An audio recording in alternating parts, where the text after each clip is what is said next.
Compagnon trader, bonjour, je suis ravi de vous accueillir pour un nouveau tuto, cette fois dédié entièrement au scalping. Comment préparer sa séance de scalping.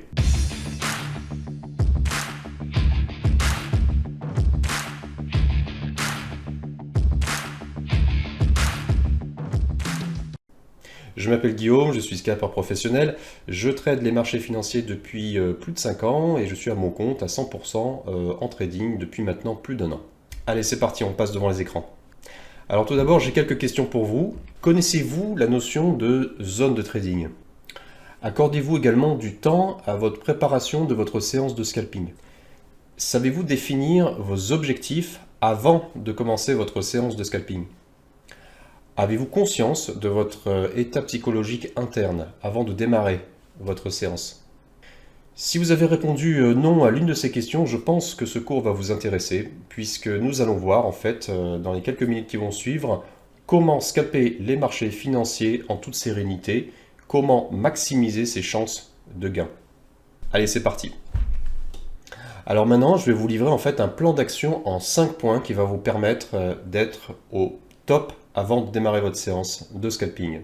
Le premier point, eh bien, c'est le calendrier boursier. Alors je vais vous montrer deux calendriers boursiers, l'un qui est plus orienté pour les débutants, l'autre pour les confirmés.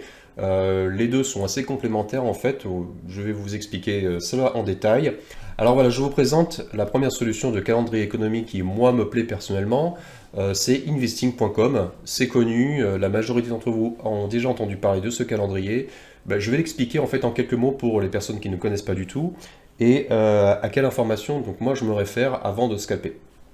Alors la première chose, vous ouvrez Investing, très pratique, il est en français, et je regarde en fait quelles informations. Et bien en fait je vais regarder les informations qui sont les plus importantes, celles qui sont en fait de degré 3, puisque ce sont les news économiques qui vont provoquer le plus de volatilité, le plus d'écart de prix bien sur les actifs. Je vais uniquement filtrer sur les news économiques les plus importantes, donc je vais sélectionner voilà, les 3 têtes.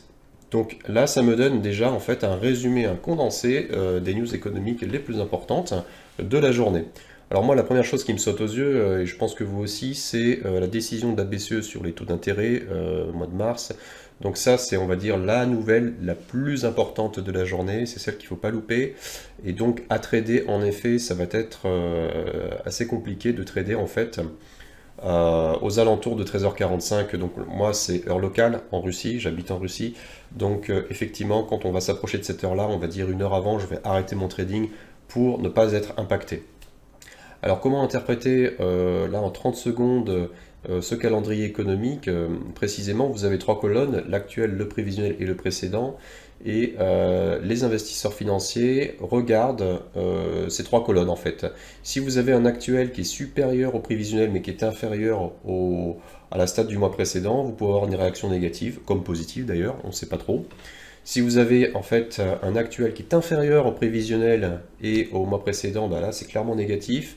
Et vice versa, si vous avez une stat qui est supérieure au prévisionnel et supérieure à la stat du mois précédent, et bien là c'est de l'euphorie et donc les marchés grimpent.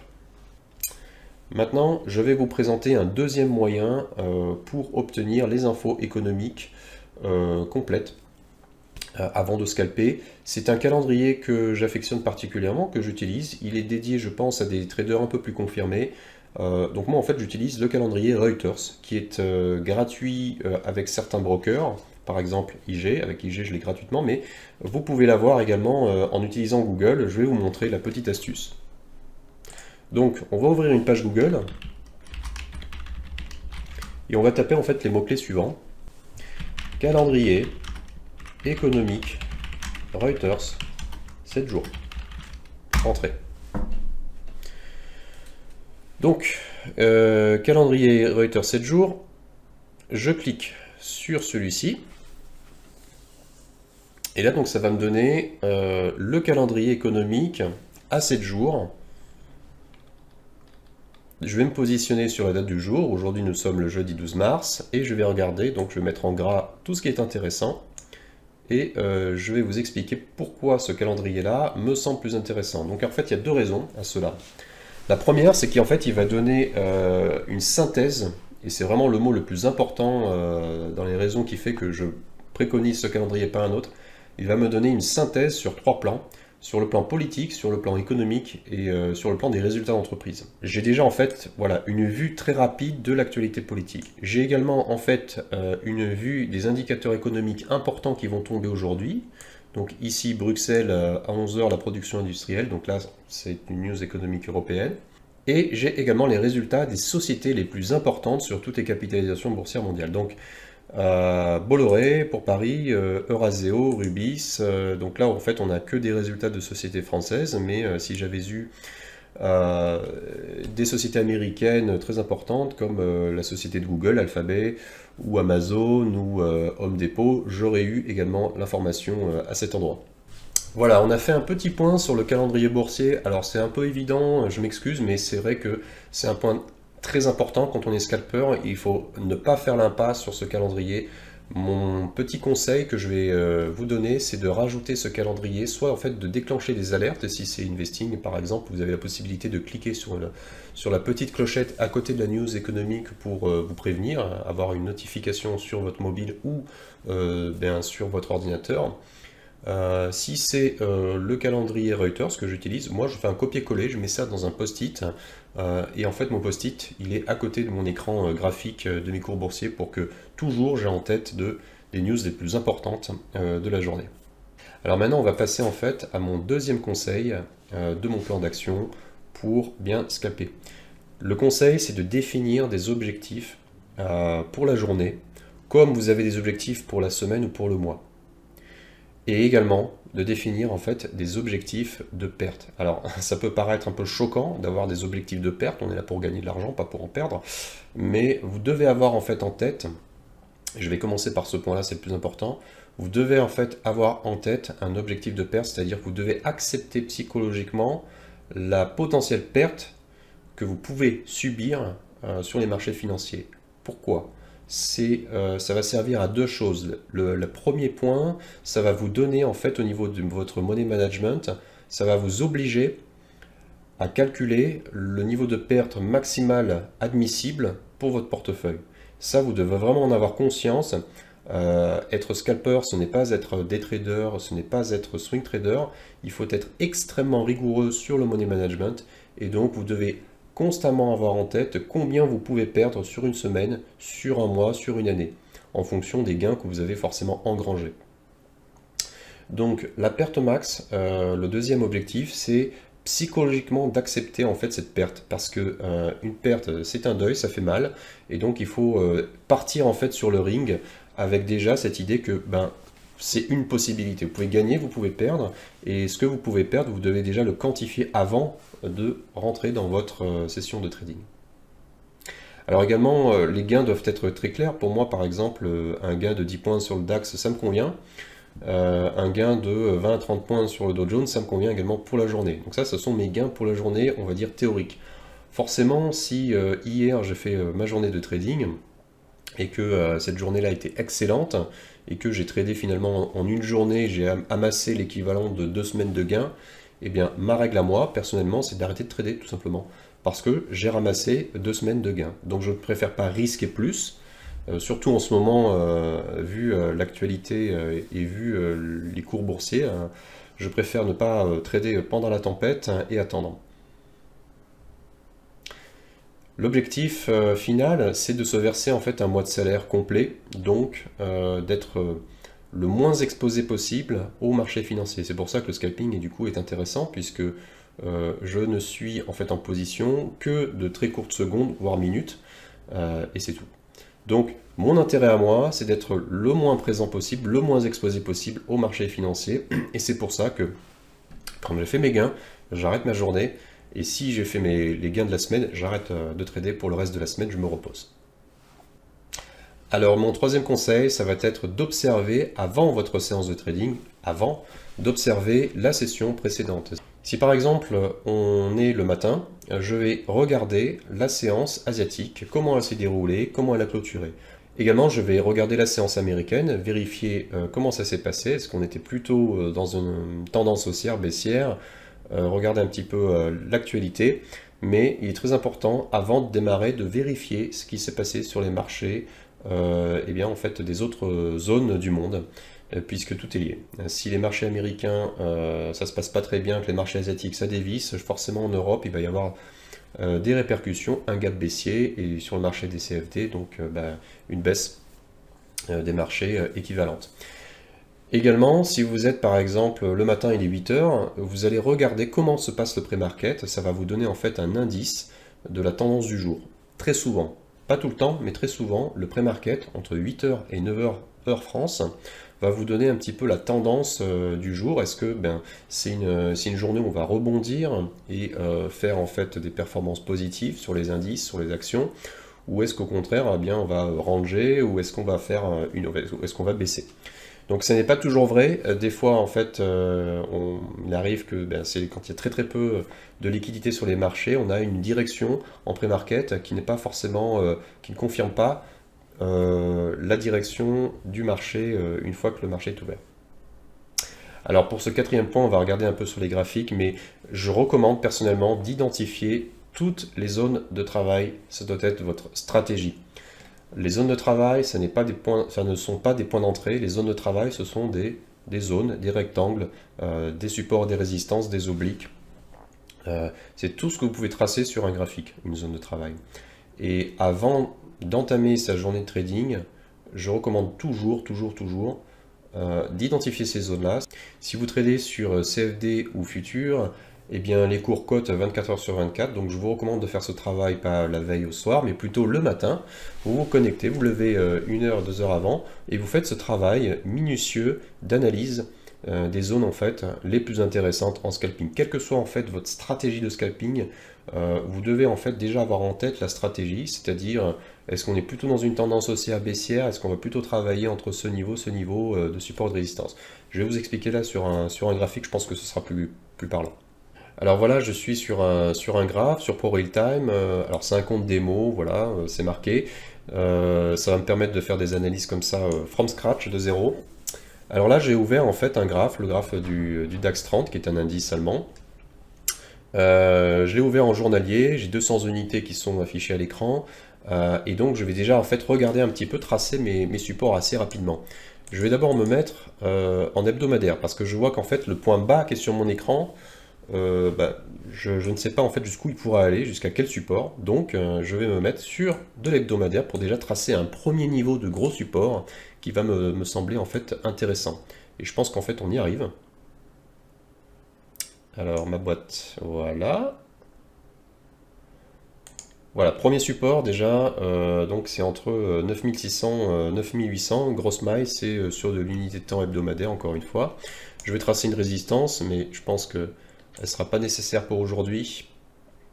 En fait, la résistance, c'est les derniers plus hauts. Très bien. Et je vais tracer également une droite au 10 000, puisque c'est un niveau psychologique très important. Je vais modifier en fait cette droite, la mettre en forme, avec une couleur bleue un peu plus épaisse, je pense même très épaisse. C'est quand même très très symbolique. Et mettre la valeur 10 000.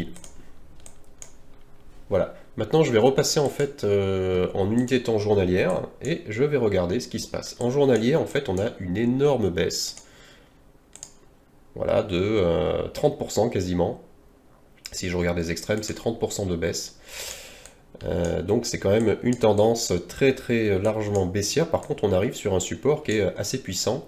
Et en plus, on a passé en fait les 10 000 de façon très rapide sans y revenir. Donc là, ça, en fait, c'est un premier niveau, je dégrossis, mais vraiment très rapidement, c'est un premier niveau d'analyse. Je vous conseille effectivement d'être très très précis et de le faire en fait tous les jours pour avoir tous les éléments. Là, forcément, je suis rentré sur un graphe qui est complètement nu, vierge, et je trace en fait les choses les plus évidentes pour vous expliquer rapidement. Je vais regarder maintenant pareil en 1 heure. Donc vous voyez, je suis passé de l'unité de temps hebdomadaire à journalière. Maintenant, eh bien, je vais aller un petit peu plus dans le détail. Je pourrais rentrer dans le 4 heures pour voir un peu ce qui se passe. Mais je vais me mettre en 1 heure tout de suite. Et je vais commencer à tracer, à faire ma préparation. Donc, moi ce que je vois en fait, ici a priori c'est une oblique. Bon, les habitudes, j'ai l'habitude de les voir assez rapidement, je les trace plus, mais voilà, vous avez une droite qui passe par 1, 2, 3, 4, 4 points. Voilà, bon, c'est une oblique, on l'a tracée. J'ai les 10 000. Ici, j'ai une zone de support, donc en fait, a priori, ma zone de travail aujourd'hui, ça va être en fait ça. Je suis scalper, donc là, j'ai défini une zone de travail qui est quand même assez énorme, qui est de 300 points, enfin 225 points. Euh, Aujourd'hui, en fait, en ce moment, il y a quand même beaucoup de volatilité, donc ça peut aller en fait très très vite sur le DAX. Quand on voit en fait les bougies comme celle-ci en 1 heure qui font quand même des variations très importantes. Bon, voilà, c'est une des possibilités. Je pense qu'en fait, une des possibilités, c'est de travailler sur cette zone des 10 000, puisqu'on est quand même passé très très vite sur cette zone-là. Vous voyez, en fait, on a rebondi sur un gros support, on est allé chercher les 10 000 euros et on est redescendu. Donc je pense pas qu'on va redescendre en dessous de ce support-là, tout de suite en tout cas. Donc si on redescend, on va faire un petit pullback, mais revenir en tout cas sur le niveau des 10 000, ça me semble très très cohérent. Du coup, voilà, c'est ma première analyse du matin.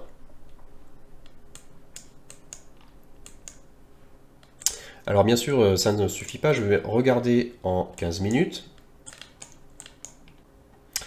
Alors en 15 minutes, il y a autre chose qui me saute aux yeux, je pense que vous l'avez vu aussi, c'est les 9500, c'est un niveau aussi psychologique qui me semble intéressant, je vais les tracer. 9500. Voilà, donc j'ai toujours, comme je le dis très souvent, au bout de mon crayon il y a une gomme, et si je me trompe, je corrige. En fait, en trading, on n'a pas de certitude, on a toujours la possibilité de se tromper. Le plus important, eh bien, c'est d'en avoir conscience et de trader toujours dans la tendance, toujours avec le prix. Donc, une possibilité que j'ai évoquée, c'est de remonter vers les 10 000, de scalper en fait cette zone-là, entre 9770 et les 10 000. Une autre possibilité, eh bien, c'est d'aller chercher en fait ce support-là, les 9500, puisque je pense que les 9500, on pourrait rebondir et peut-être travailler entre 9500 et 10 000.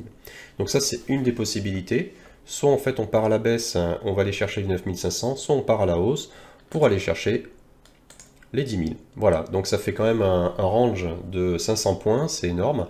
Donc sauf si évidemment il y a une news très importante. Aujourd'hui en fait la nouvelle c'est les taux de la BCE. Donc on pourrait même ne pas faire d'analyse du tout pour ne pas trader et prendre aucun risque. Ça c'est aussi une possibilité que je n'exclus pas en ce qui me concerne.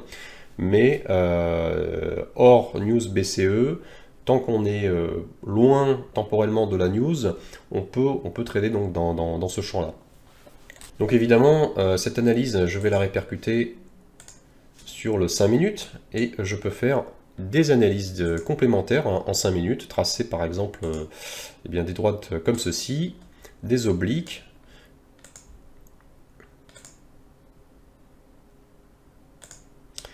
et donc, puisqu'on parle de scalping, je suis totalement dans mon droit en fait de me travailler en fait, d'analyser sur des unités de temps très très petites, en fait en 5 minutes pour voir, pour timer en fait mes scalps.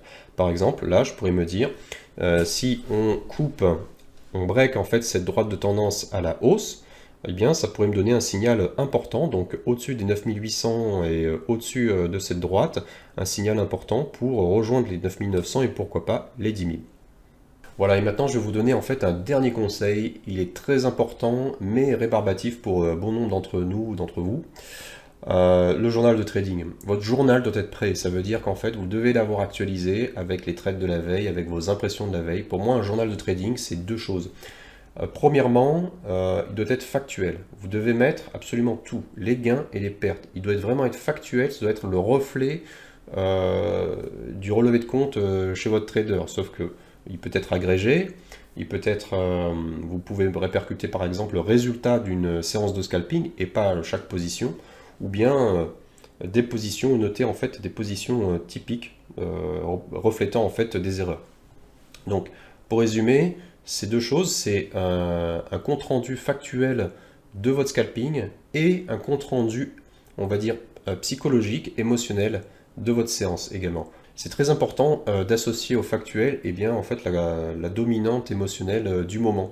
Puisque quand on trade, on a tendance en fait à oublier complètement son cadre, oublier ses règles, on est obnubilé par le gain latent ou la perte latente, et donc il est très important en fait, le moment où vous tradez, d'avoir un compte rendu de votre état à un instant T, c'est-à-dire comment vous avez dormi, est-ce que vous êtes disputé avec votre copine ou avec vos voisins ou avec vos enfants, quelle a été votre journée de travail, si vous aviez une journée de travail un petit peu difficile, peut-être que c'était aussi, c'est un élément qui est important à noter dans votre journal de trading.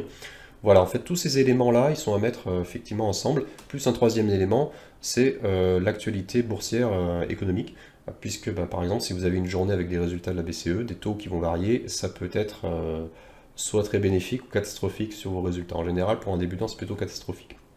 Mais donc voilà, donc tous ces éléments-là sont consignés dans un journal de trading pour ensuite, bien sûr, être exploités. Vous verrez que vos meilleurs résultats, eh bien, c'est telle journée avec bien, telle préparation physique, mentale, avec telle actualité boursière, c'est-à-dire pas d'actualité du tout. Et ça vous a donné en fait des très bons résultats. Ou vice-versa, vos plus mauvaises journées, eh bien, c'était un jour férié américain, vous vous étiez disputé avec votre copine ou votre femme, en plus, journée de travail difficile, vous avez quand même décidé de trader et vous avez eu des résultats catastrophiques. Donc ça, en fait, pourquoi c'est important de le marquer? Parce que le penser, c'est une chose, mais une fois qu'il est marqué, c'est un fait. C'est quelque chose qui est consigné et du coup, en fait, ça va devenir en fait chez vous une règle. Vous allez vous dire, c'est terminé, je ne traite plus un jour férié américain parce que la liquidité est nulle. Voilà, donc ça en fait c'est mon dernier conseil, c'est d'avoir toujours un journal de trading prêt, quel que soit votre niveau, débutant, confirmé. Le journal de trading est très important avant le démarrage de votre séance de trading. Voilà, mon tuto est terminé, j'ai pris beaucoup de plaisir à le faire, j'espère que ce tuto va vous être utile. N'hésitez pas à vous abonner à ma chaîne, à commenter les vidéos, à mettre des pouces bleus. N'hésitez pas également à suggérer des idées de contenu que je pourrais vous livrer, je le ferai avec grand plaisir. Allez, salut!